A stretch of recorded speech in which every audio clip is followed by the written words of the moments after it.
bandiraɓe yeɓiyankoɓe Ayaw Pindi TV ɗo gonɗon e no gonirɗon on calminama on juurama kono kadi on bismama e yewtere mon Paamen Pamminen aadi bil aadi salade aadi ɓuuri firtude aadi men e Paamen Pamminen yonti hono no gowruɗen ɗum ni tan e kala aset caggal yettude Allah e julde nelaɗo Allah sallallahu alayhi wa sallam en garti kadi hande no gowɗen ni wadde artude hen e terɗe rédaction gam addande on ko ɓuri ko mantinade e actualité ji leydi ndi e nde ɗo yontere hande kadi en gaddi toɓɓe meɗen toɓɓe ɗe ganduɗa ko kañumen ɓuuri yardede ataya e nde ɗo yontere gam enen wawde hen rippande ɓiɓɓe fulɓe ɓe no hanniri ni eɗen gondi e terɗe rédaction Moussa Nia to banggue men ñaamu banggue men nano eɗen gondi e Mohamed Ndim ɗum noon bandiraɓe caggal yettude Allah caggal salminde on e juurade ko bismade on e yewtere nde kadi arti ko adi foof toɓɓere men adande hande ko alhaali patrimoine Bassirou Diomaye Faye mo ganduɗa o waɗi déclaration makko patrimoine tawi ɗum ɗon ko hunde fonde wonde e hoorejo leydi caggal nde toɗɗa ko refti hen ko toɓɓere nde ganduɗa yardama ataya no fewi e nde ɗo yontere woni ittegol docteur Cheikh Dieng e gardigu ONAS woni kadi ko yimɓeɓe kaali e nde ɗo yontere no fewi woni kadi ko ɓuuri tengtude e ko yowiti e actualité leydi ndi ko wona ɗum pawaten hen ko alhaali dawrugol ngol tawi nde ɗo toɓɓere cuɓiɗen ko yurnitade ɓeɓe ganduɗa kamen goni ardinoɓe dawrugol ngol walla ɓooyɓe hen wonɓe ɗo guila e laamu Senghor ha e laamu président Macky Sall ha hande ni won ɗo pele mumen piltata kono tan hande o ina wayno won génération keso mo ganduɗa ardi e doole kañumne gam huccodirde nguɗo laamu keso mo ganduɗa ko kañumen tigui goni génération no mumen ni ko refti hen ko toɓɓere nde ganduɗa sikki ala en kalino ɗum e nde ɗo yewtere ɓennude kono noon kadi heddade ɗum ha hande e jokkude ɗum kadi ɗum je sababu gartirɗen ɗum woni holɗum woni alhaali accident ji mantiniɗi ɗi walla limtinɗi e nder leydi ndi no didori bandiraɓe ko ɗum ɗo woni toɓɓe nayyi ɗe gadduɗen hande tawi ma en dippu hen kadi ma en jañno hen no hanniri ni haade men nadde e bundi yewtere men ko adi foof mi salmodira e Moussa Nia to banggam ñaamo gorko mo garli a salminama Seydi Dia en calmini yeeɓiyankoɓe en calmini Ndim calmini wonɓe e nder dunde Baba Adama yeeɓoɓe Pindi TV fa tabarakallahu e weltortoɓe kadi émission men Paamen Pamminen en garti fammindeɓe ko pamɗen e ɗeɗon jole walla wiyata ko toɓɓe ɓurɗe mantinade e nder dawrugol e ganduɗa tigui e nder reedu Sénégal rendo men holko ɓuuri hen jojude fa tabarakallah noon hande sehilma Abbas Arani Abbas Arani hande ko dogɗo par ce que ñanden ko dogɗo de ñandega tan bindomo surtout ko dogɗo hande ko noon hande kuccodirɗa koye Mohamed Ndim Mohamed salminima sohna Alima salmini Moussa Nia calmini yeɓiyankoɓe Pindi TV e caltimum foof en bismima ɓe yewtere mabɓe Paamen Pamminen Alima noon no mbiɗa ni ko noon tigui bandiraɓe bisimilla moon e yewtere Paamen Pamminen arde kadi arde toɓɓe mantiniɗe no mbiruɗen ni tan joni en mbatta sona natande toɓɓe men toɓɓere men adande mbiɗen ko déclaration de patrimoine hoorejo leydi ndi hono président Bassirou Diomaye Faye o waɗi oɗon fannu mo ganduɗa Moussa Nia ko hankkadi ko aada e leydi ndi so tawi hoorejo leydi laamima yaha toon to conseil constitutionnel andina ɗumen déclaration muɗum oɗon patrimoine woni ko jogui ko guila e jawdi mum galleji muɗum ha e ngaaluji muɗum e ko nandi hen ɗum ɗon foof noon woni ko ganduɗa Bassirou Diomaye Faye haaldi e conseil constitutionnel hani ɓayyinama hankkadi lawɗinama e journal officiel holno jiiruɗa oɗon patrimoine makko eyyi ko noon enen fof jonni ɗum no kanko e hoore makko yonniri on déclaration mon patrimoine général saabu ko jonno ɗum ha paari beele ko wi ko jogui ko ɗum o jogui en tumnoto tan eko rokki en walla eko jiiɗen ko ɗiɗon galleji e oɗon oto mo ganduɗa ko occasion e galle mo ganduɗa ko prêt bancaire e ko way noon e compte banque aji ɗiɗi mo ganduɗa ala hen fof jettiɗo 30 millions e compte banque goto o wi ko yo waɗi ko 2400 et quelques francs CFA firti ko 4 euros walla nagam sagam donc hay goto pentirta hoore mum sofna walla hay goto wawa bonnidde hoore mum eɗen mbawi wirude ɗum noon ko hokki en ko e dalillaji firti min komin nunduɗo mi woni impôt domaine mi nawani ko heewi mi jiirani mi ɓaftani mi waɗani toon enrichissement illicite e ko way noon jomay ko ɗum holli ɓesgu Sénégal walla ko ɗum o wi en beele ko ɗum noon woni ko woodi beele goɗɗum nana caggal ɗum noon allahu alam heddi noon neɗɗo ne ande ko ɗum ɗo o naatiri ene foti andede kadi ko ɗum ɗo woni ko yaltiri donc andama koppereji ɗe o jogui o heddi jogui par ce que wi ko oto wona kesso ni o soodi ɗum ko 2e mai ko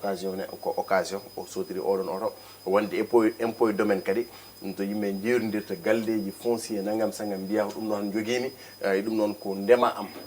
oɗo terrain ko ndema goɗɗo alan kam terrain jangga ñaaw e terrain garli foti wona terrain ganduɗa ceerɗi kono kam mermouse kam ene fota ganduɗa ko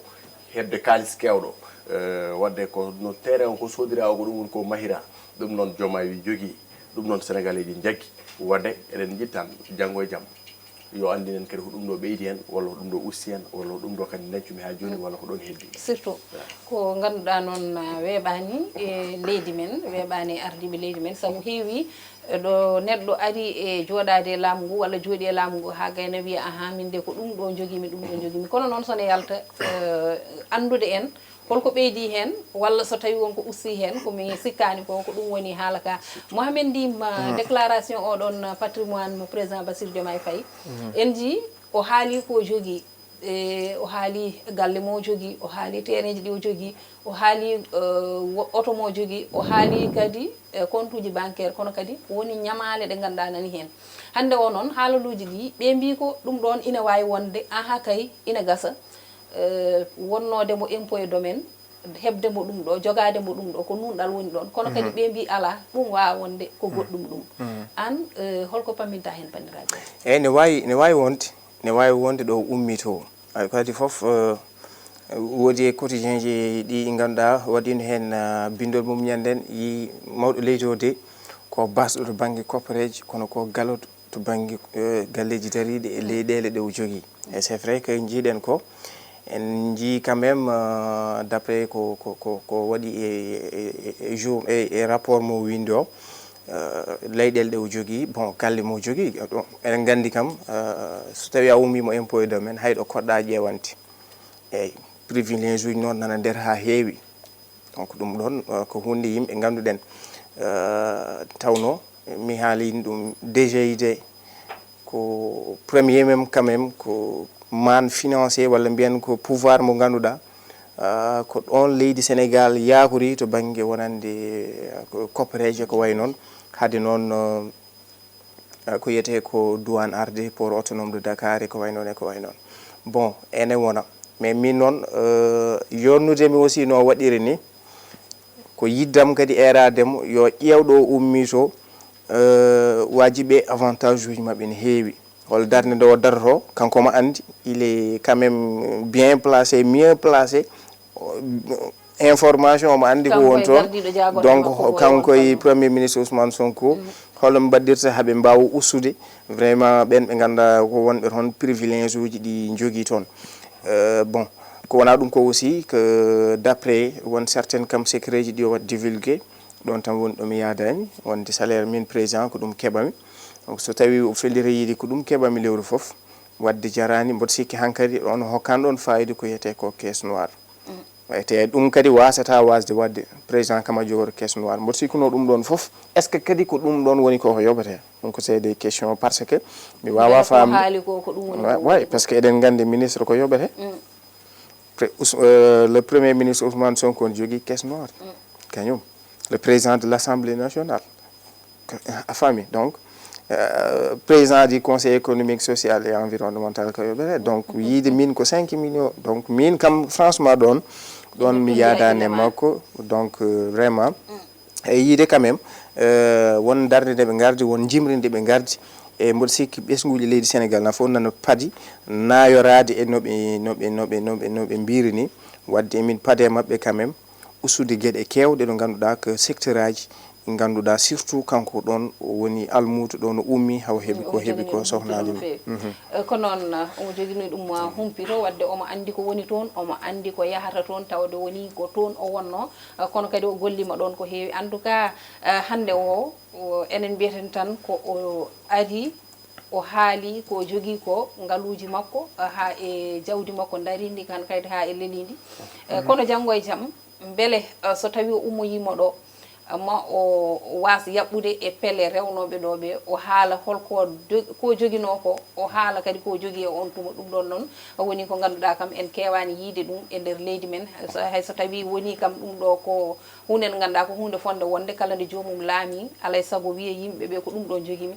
ko fonno ƴeewede noon kadi no Moussa wiri ni tan so jomum ina yaaha aussi yo wi ko ɗum ɗon joguimi nden ma wa andede holko ɓeydi hen walla so tawi ala ko ɓeydi hen ɗum noon toɓɓere men ɗiɗaɓire Moussa Niang walla mi wiya ɗimmere mi anda hen holko ɓuuri sellude sernaɓe ɓe nana jeeɓa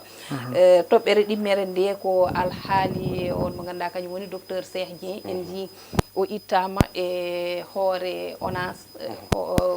ittugol noon ngol ganduɗa woni ko betti yimɓe hewɓe Moussa Niang kono noon haalluji ɗi ina keewi hen ɓe mbi ko ni ɓe mbi ala ko ni ɓe mbi ko jogogal ngal woni ko fewani ɓe mbi ko kanko e hoore makko ko mbawka ka woni ko ala ɗon an holko pamminta en hen eyyi no alandi kadi ɗon ko probléme goɗɗo no mbiyatni la rupture entre guillemets hay goto sowa ɗum jabde walla hay goto sowa ɗum andude so tawi ko noon woori par ce que so tawino ko rupture tan total on ɗe ganduɗa en jiita ɗum ɗon on koye hande ma gummo ɗon on koye hande liggitta koye Ousmane Sonko en walla liggitta koye Diomaye en si c'était la rupture totale min e yiyandam e miijam rabbo ko heddi noon ko itti Cheikh Dieng mbundi en ganda to d'abord mais tumnoɗen tan eko waɗi ko so tawi ko golle kam ko sur le terrain ita wadde mbiyen ko so tawi ko wolde kam koye nder so tawi ko harbiyanke tan koye nder wolde o maayi kadi ɗo itta ɗo kadi Moussa koto jejjiten koye fannu mo ganduɗa koye tuma mo ganduɗa kadi golle makko ina foti ɗon ɓurde mantinade saabu koye ndungu e tuma mo ganduɗa to wayno Touba to wayno Kaolack en ko nandi hen diƴƴe nan toon tampini surtout voilà so tawi ko harbiyanke tan mbiyete o maayi koye wolde les armes à la main par ce que itta ko ene woni e nder service ene wona préparation e ko way noon e nder Touba e ko way noon n'est ce pas donc yidde wiide tan alhaali oro kalteɗo o so tawi ko ɗum ittimo peut être en foti ittudemo capanɗe jeegom million capanɗe jeetati million 80 million so tawi ɗum ittimo noɓe gardiri ni walla noɓe gaddir ni walla ko ɗum gomni Sénégal ɓe ko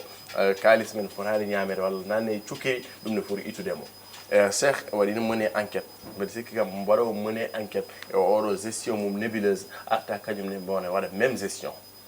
artane wona 6 et 9 nandira e gestion mo Mamour Diallo par ce que uddidde enquête e ko way noon nder mundi mum wadde pour l'instant en ganda exactement holko itti docteur Cheikh Dieng te kadi ɗon so tawi tan mbiyen ko ɗon ko axe mo ganduɗa soɓe mbattani ɗon haqqille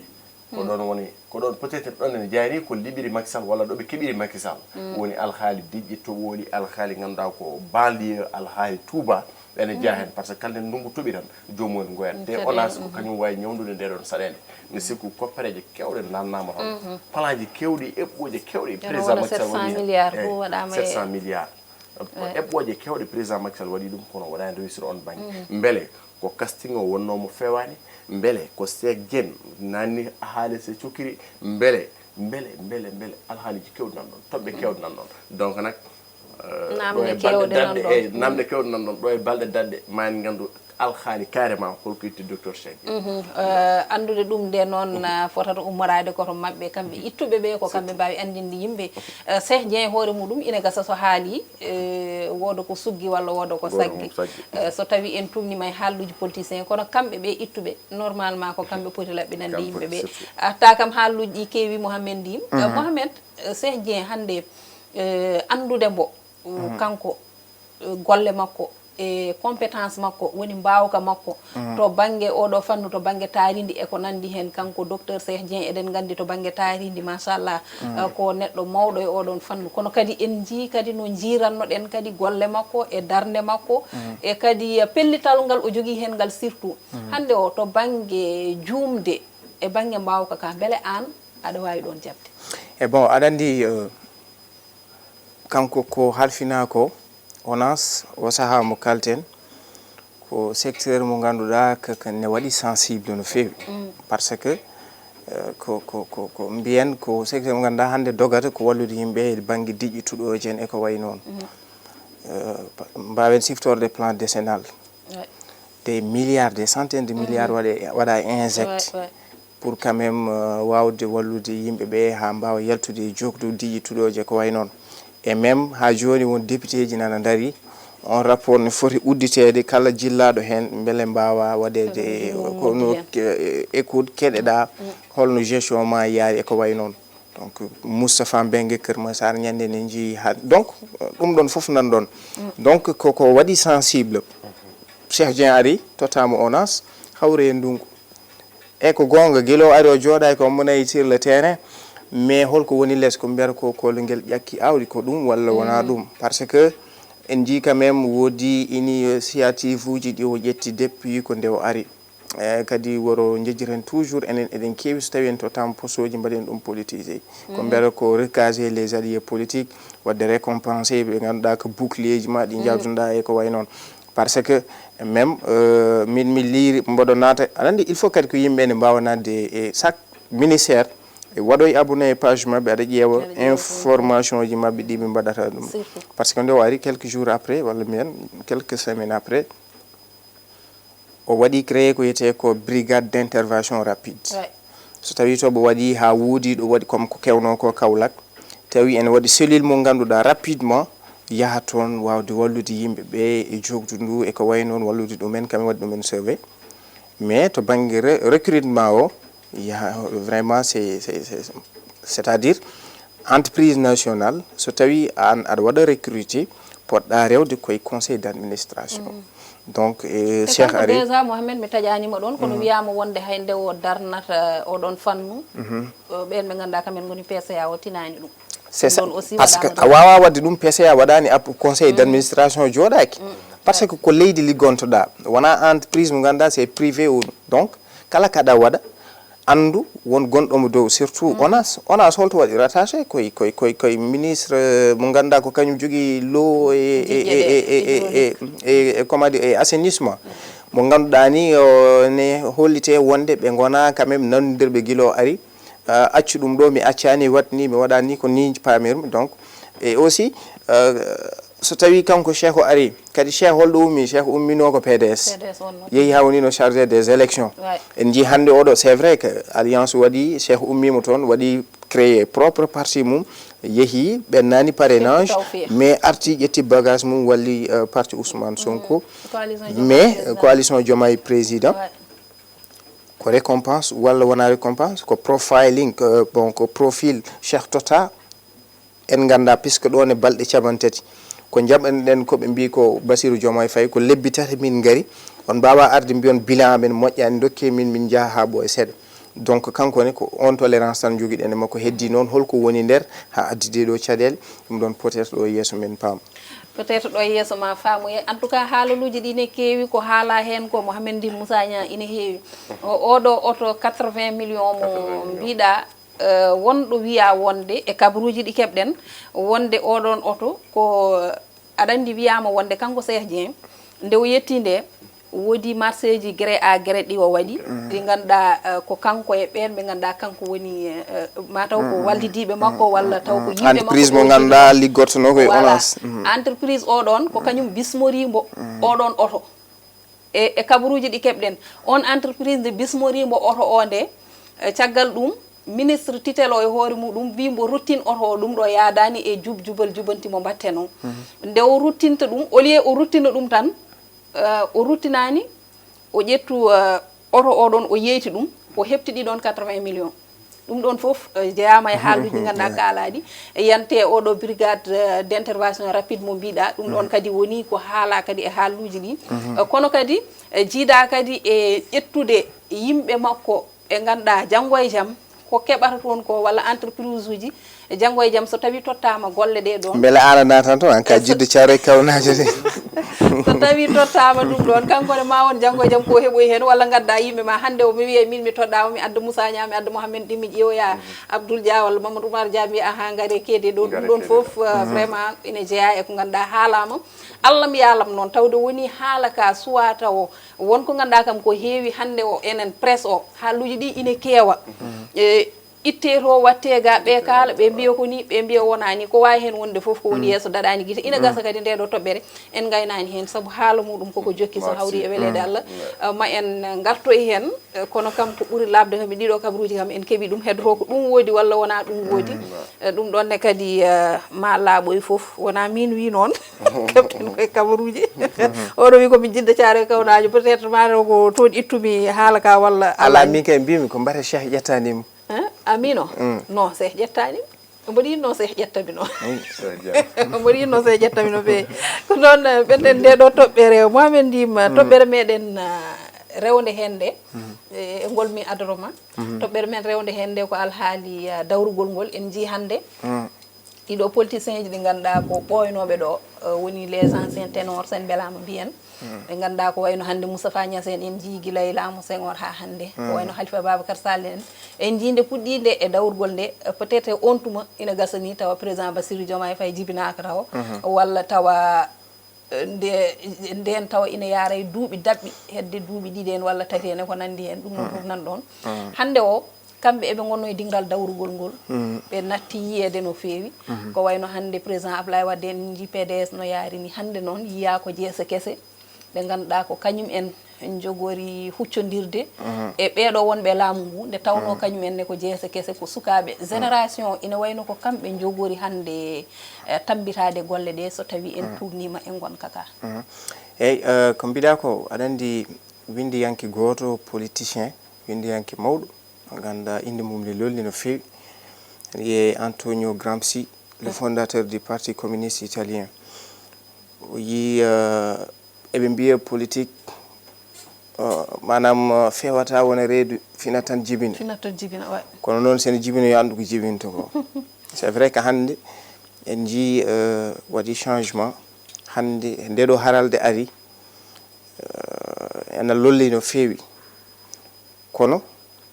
est ce que hande no ɓe gaddiri politique o ni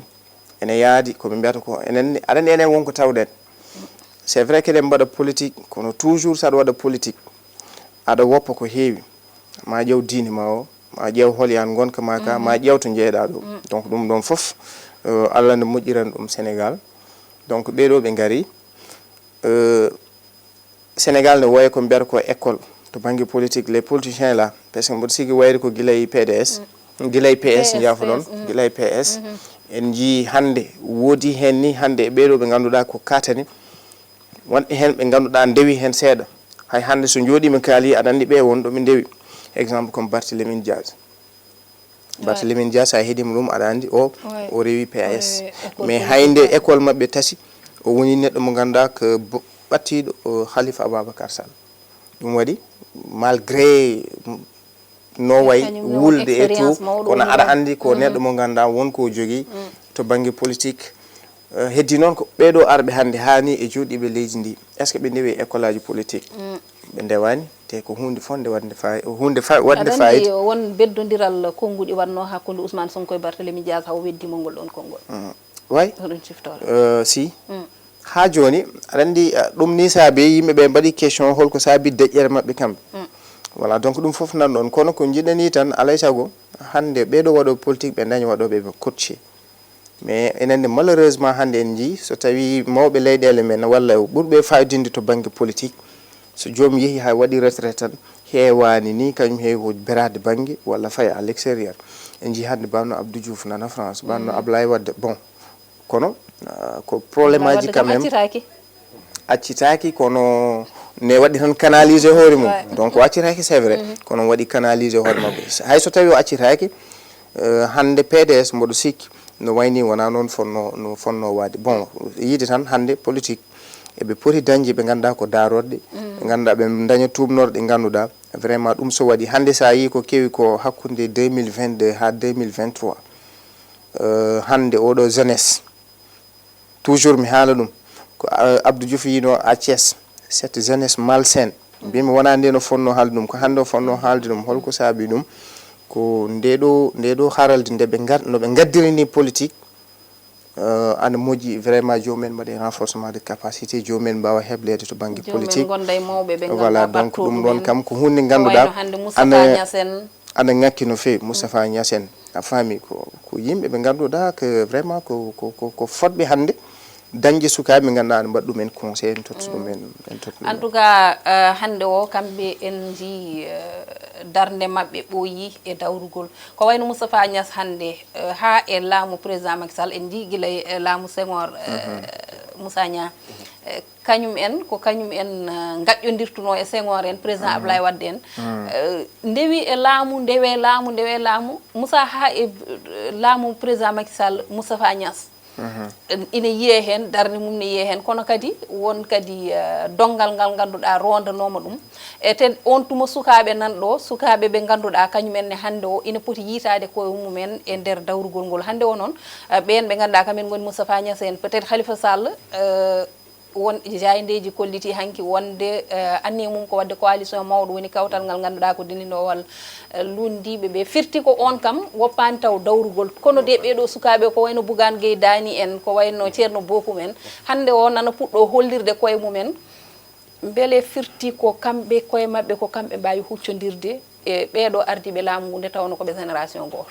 ay alandi s'opposer ne signifie pas critiquer quoi ne doit s'opposer à quelque chose sans la critiquer quoi en fait joma en weɓantade non ndem wini e gumma he école goto école momo gummi ko duppuye keluye ƴattude en bonne on opposition din mbaadi on politique ɓe kolli donc wonta facile mabɓe quoi en fait a fuɗɗima ni ɓe puɗɗima ko wadde récolter les conséquences ƴattade président haalde mumuji mi gonda ko ɗi jooɗani hande nena arte mabɓe e to fuɗɗirnoɗo hande ko toon ɓe jiiɗi hellirde ɗeɗon birɗe par ce que hanki ɓe mbaɗi occupé toutes les médias ɓe gandi noon média ji hande natti jogade o ɗeɗon doole woni sababu Ousmane Sonko waɗi arrêté toutes les contrats ɗi ganduɗa ummade port en ummade les autres institutions walla ganduɗa ummade direction ngaji goɗɗi faade télé ji o koppi ɗum donc firtiran il ne sera pas tendre avec les médias e ko way noon quoi parce que ko ɗo no heɓiri alandi ko lamminma ko a fora oppude neɗɗo goɗɗo ƴetta oɗon ascension ha yettoma manda sat fami ngol lawol a kuppat ɗum ko yidde wiide tan wonde ɓe jeune ƴettude ɓe leren no wirani mais tagara kadi ruttade ɓeɗon mawɓe joguinoɓe ndiɗon mbaɗel saabu hande sa daari Diomaye Faye pourquoi il a fait appel au professeur Abdoulaye Bathily wona maire tu vois donc andu tan ɓeɗon honko jogui ko mbawi ɓeydirade so tawini kadi nani mi haali ɗum marti hen joni so tawini tan ko kamɓe ramɓolɓe ɓe mbawa wadde dirigé haydara walla ko wodat koɓe ngakkidi ko heewi par ce que anduɓe tan impôt domaine gaddata ha Mary Teuw Niane goppata Lebbala Samba Ba Oumar Samba Ba goppata ɗumen toon goppata toon Abdoulaye Daoud Diallo en ɓe guitta ɗumen hala ɓe mbiyata ko noon ko ron jeyan ɗon il faut qu'on vous efface quoi en fait par force ɗum wona ɗon quoi wonta e ɓe wonta ɓe donc na ko yidde wiide ñanden correction Abdoulaye Seydou Sow faade mabɓe o ko mbiron ko Macky Sall wino les 23% e oɗon premier trimestre yo ministre laal ɗum ko heddi ko goppane ɗum laamu orongo caisse noire mo mbiyan ɗon eko way noon on ganda holno yarata wadde holkoɓe manquira ya beaucoup de choses requises ko en fait ɗi ganduɗa aɓe manquira ɗum aɓe pour ɗum kadi alandi hebde caggal tan e wulla e darade e nder arène o wadde ngemi mum sipiré ça fait 2 jomumen ko jeeyato kañum tan mbayi ɗum et c'est pas facile wona tan ko farine neni jibbu mbaɗa ɗum mburu walla mbaɗa ɗum beñe ala wona noon y a beaucoup d'institutions Diomaye Faye guilo ari pouvoir voyage uji combien voyage hol voyage samo jiiɗa tan ɗum ɗo ko apport tan addani ɗum Sénégal hallaji nena ɓeydo par ce que hallaji ɓeydo kamɓe jangguini yimɓe no haalirte ɓe jangguinani yimɓe la politique nangam sangam il est l'heure ça sonne on est en retard on doit partir wona toon Ousmane Sonko hol voyage mo waɗi waɗani hay voyage goto tuumaji nene ɓeydo donc nak jusqu'à présent ko gurnen 2022 2023 eɗen gurdum ha 2024 toujours c'est de la politique concrétiser bon voilà hollude yimɓe ɓe vraiment rupture ari hollude yimɓe y a des changements mais jusqu'à présent nomination ngaji e heure laji e kirtigaji hanki ɓe les ténors les grandes têtes e nder politique o ɓen vraiment pour wadde cotiser parce que politique ko politique tan ɗo ha aduna o firto wonat politique tan opposition waɗat wonɓe pouvoir ɓe kirtigere wonɓe pouvoir ɓe jiiɗa c'est à dire opposition yittan ko nananede kono kamɓe laamu ngu yoɓe jiyane on a sa femme ɗum wonata blanche hakkude mabɓe quoi ɓe no jeyne ɓe gardante l'opposition se faire voir ɓe pouvoir kadi ganduɗa ko hollira gueɗe mum minen min mbaɗi ala fof ko woni fango ko mbawɗon ɗo ittude holto ɓe mbaɗa critiqué Macky Sall holko ɓe mbawa wadde critiqué par ce que leydi jaɓantaɓe ɗum ɗon par ce que ñanden sa daari ya le ministre des transports woni El Malick Ndiaye sa daari haala ka tan kañumen mbiyatno Macky Sall ko waɗɗo ɗum ɗo jarani kalis men boni nangam sangam mais hande daara min Halima Dia somo wawi yettade ma à l'heure mi wima 10 heures mi yettonma 10 heures grâce à TER so wawi ummade banlieue vite fait mi yaha ville mi arta taw gummimi ko Guédiawaye ko grâce à BRT wadde hande hol wadɓe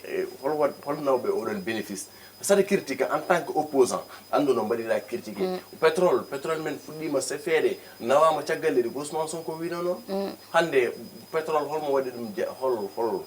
hol baɗo bénéficier le exploitation oɗon pétrole ko oɗon gouvernement mabɓe wadde mi witan agir sese hojomaji men voilà hojomaji men nanan doga dartaki en tout cas e tugnade tan e toɓɓere men nde ko wiide tan kamɓe ɓen ɓe ganduɗa ko kamɓe goni ɓoyɓe ɓe woni Moustapha Niasse en woni Halifa Babacar Sall en woni président Abdoulaye Wade en certes hande o eɓene puɗɗo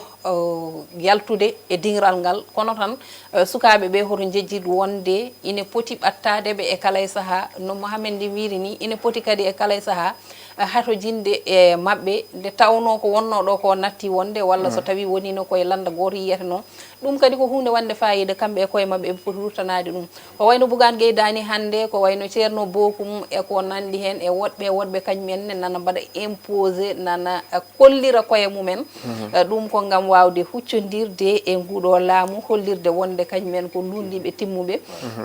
heddoto noon ko hande o mbiyeten tan firti ko génération kamɓe ɓe ganduɗa kamɓe gon nouvelle génération hankkadi e ɓena ɓitta ɓen ardiɓe ɓen mawɓe ɓe ha laaɓi e dingiral ngal ɓe mbatta ɗo koye mabɓe ɓe kollira koye mabɓe ɓe kollira kamɓene ko kamɓe tigui kono tan noon so ɓe goni ɗon yoɓe mbattu hakkille e mawɓe ɓe e kala e saaha yoɓe jurnitto ɗumen yoɓe disno ɗumen yoɓe ƴeew e mumen wajujije ko nandi hen en gardama hen ha ɗo e paamen pamminen toɓɓere men wattidide e ko toɓɓere nde mbinoɗen en kaalino ɗum e ndeɗo yewtere ɓennude kono kadi hande nde arti woni holɗum woni accident ji limtini ɗi e nder leydi men Sénégal Moussa Nia hande o ɗiɗo accident ji koɗi limtini ɗi keewi en jii caggal nde gummiɗen ɗo aset ɓennuɗo o kadi won accident ji goɗɗi mbaɗi ha pittali kewɗi keddi hen ha e hecciyanki jamma o tan won accident waɗi to Louga tawi oɗon probléme ɗen caɗele addi ɗum ko jakartaji ɗi ganduɗa ɗi mbaddata ko dandu hawri e kalando walla otoji ɗi no mbirate woodi fittandu heddi hen kono kadi won hen gañiɓe ɓe ganduɗa kañumenne vraiment ina hulana mbar wona ko ɗon jogori rewde ɗum ɗon ko caɗele mawɗe Moussa oɗo émission ɓennuɗo a wino wonde ma en kaltuɗo haala accident ji ɗi hande o en garti ɗiɗo accident ji caɗele mbaɗi tagno ham wiide noon tan ko comportement ji sen cansa il faut du temps so institution ngaji cansa il faut du temps so tawi sawnude fiya kadi il faut du temps il nous faut beaucoup du temps ɓe jawara fewnide passation koɗo keɓgol permis ngol ene weeɓi haɗa ɓe jam winoma ñande aɗa wawi jooɗade téléphone ma goto coup de fil keɓa permis de conduire tawi pas code goto waɗani passé e ko waynon e ko waynon ya Europe ɓe natti jabde nden saddi permis Sénégal aɗa wawi ɗum kono ɓe natti jabde ɗum gandi hankkadi nen no permis keɓirtoɗon weeɓi eko waynon hanki debbo goto joni kam o wi man munuma dawalde mbimi waccema telino awa dognude kay min mi fittanam mi watta ɗum mi pensé quoi en fait wona hunde mami fitude gummimi ɗo hanki jettimi Thiaroye Jakarta o fayam quoi mo jogui kanen makko Sangara quoi fojum kanko Jakarta mama mi ko cak mbimo so mbaɗa min a nawara kam par ce que an aɗa jogui Sangara an wonani conscience ɗum ko infraction 1 mi almin aɗa jolnami e moto mo gonɗa min hay soko gratuit ɗum no jolnana kam o wax nga degg grand mais bayina ɗum ko 1 deuxièmement troisième point ko kala feccere mabɓe e yehoɓe wiya pour mi wasa ɗanade il faut que je prends des chambres e ko waynon e ko waynon ɗum ko point sensible mo wondani sago mum wawa dugnude oto yetto ala ko wawi wadde guirima wona ɗiɗi ko jiira fof wona 4 Halima Dia ɗum e voilà aɗa dogna aɗa yiiɗi yewtude e Mamadou Ndim gonɗo caggal ɗum ko c'est à revoir aɗa dogna kala ko hattetenoni kala ko haɗete no ko woni fraction fof ko ɗum woni ko vocal jippiɗe groupe fof aɗa dogna aɗa yiiɗi hettade vocal o ayi andude ko haala ene namdi tan wadde hen concentration totale ɗen toon kala dongno kala poste mo jaaɗa taw mi wima ñanden comportement ji guitte corruption itte comportement non corruption non ɗon e acquisition permis ɗi ɗin guitte so giwan tan so iwani hay ñande fof yiyete Moussa Nia hojomaji meɗen ko gasɗi ha laaɓi kono Mohamed Di mi arta ma en ji kanko El Malick Ndiaye mo ganduɗa kanko woni jagorɗo tan mbiɗo ya garta o nde accident o waɗi ñanden o yeehi te kadi nde o yeehi en nani ko haali ko o wi ko permis à point kay ko joni joni woɓe puɗɗoto ɗum ɓe ngala hen ni ya garta kadi ɓe ngala hen jasinde ko joni joni o wi hayɗo darinoɗo won camion goto wirtimo won dogduɗum doganno koye on tuma o noddi ɗon e ɗon wonɓe laabi ɗi yo dartinbo te so dartinimo kadi yo keptu permis makko ɗon e ɗon saabu no ɓe dognirta ni wona e lawol kona ɗum hoorejo jagorɗo Ousmane Sonko en nani ko haali e nguɗo batu jagorɗo e ɗiɗo accident ji maɓe darnu hen conseil interministériel tawi ko joni joni o ɓe daranto ko fanno beele cikkuɗa ɗiɗo laamuji ɓennuɗi foof ko mbawani e ɗiɗo accident ji ko kamɓe maɓe mbawɗo andi Moussa nane haali hay sawru ça prend du temps nduude fota sabbaji faut ko yawdi mais non le mal est profond parce que sa waɗa min en 2019 nde janggami nde auto école mi jeehi amitié et SAD son gari wajiɓe ngal les ayants droit so ɓe gari ko kamɓe ƴewata moon mbaɗa ko wiyete ko créneau paw des pono mbaɗa créneau naata mema pono seeɗa hay sa memani an nanni ɓe mbiyatma ko boy waccal a telloto ɓe ndiwma jonon an mo gonɗa auto école mo kanko noddatma caggal o yima deux choses woodi soit ka totat 15 000 rapport dossier ma benn walla paɗa ya lewru wondu arondu tota 15 000 jaaha permis ma ara walla paɗa lewru jaaha mbaɗa ya perfection encore jaaha lewru wondu arondu sa ari kadi a dañca a tan ka dañani 15 000 a totani ɓe bennata donc toon probléme o foti ummade par ce que hande ƴettoɓe ɓe permis wona yimɓe ɓe ganda ko wawɓe dognude ne yarnaɗo ɗo ene sa wirta ɗo sa darima tali o tem 10 auto ɓennuɗo ma taw 6 o ma yini winda en attention débutante watte makko hakkille ma yo dogno quelques jours o refta ma tawa parabrise o ne heeli walla woodi ko manque auto jiya caggal o wima en vente donc c'est à dire ko caɗele mawɗe ko c'est à dire ɗum ɗon contrôle o ene manki aussi probléme moɓe parce que en jii ko kewno ko sakkal en jii ko kewno ko 6 kilo en jii ko kewno ko kolda en c'est récemment a andulumaji heccanki ɗo ene dans la région de Louga donc ça suffit en jii rapport mo OM organisation mondiale de la santé wanno ɗo e Sénégal 2019-2022 4000 accidents en tout cas 745 000 ɓe ganda ko mayɓe te ɓen mayoɓe ko entre 19 fewndema entre 19 fewndema 25 28 ans te ko sukaɓe ko jeune donc ko sukaɓe ƴewata ko hay jakartaji ɗi ko ɓuuri hen hewde hay oɗo mayɗo heccanki e accident ji jakartaji baddannoɗi danduɗi ko 17 ans cikkumi 16 ans ko sukaɓe mbomoto hen maintenant holko woni hen responsabilité laamu ngu kamɓene mi haalinan to banggue contrôle mais centre de contrôle technique Sénégal no fotirno yawmo wiidu cingol ummoɗa wuuro Moussa Nia en Garli ummoɗa Teskere ummoɗa Fondigande ummoɗa partout ngara Dakar aɗa ƴeewa auto ma mais yo mbaɗ ɗum décentralisé chaque région au moins que mbaɗa ɗon hay soko centre goto bon peut être accident ji oɗo ɓe kaali ɗum ɓe mbi maɓe ƴeew waɗi ɗum initié mais aussi yoɓe ƴeew parc automobile ɗum noon ko c'est des choses ɗi ganduɗa koko foti permis employé mo haali o El Malick Ndiaye min ko nde o haali ko nden puɗɗimi weltanademo en tant que en mbaɗani permis en point ko jeeten ɗo ko en tant que waɗaka permis en point par ce que wona haydara de ko won hen kam ko rewede e bonam needako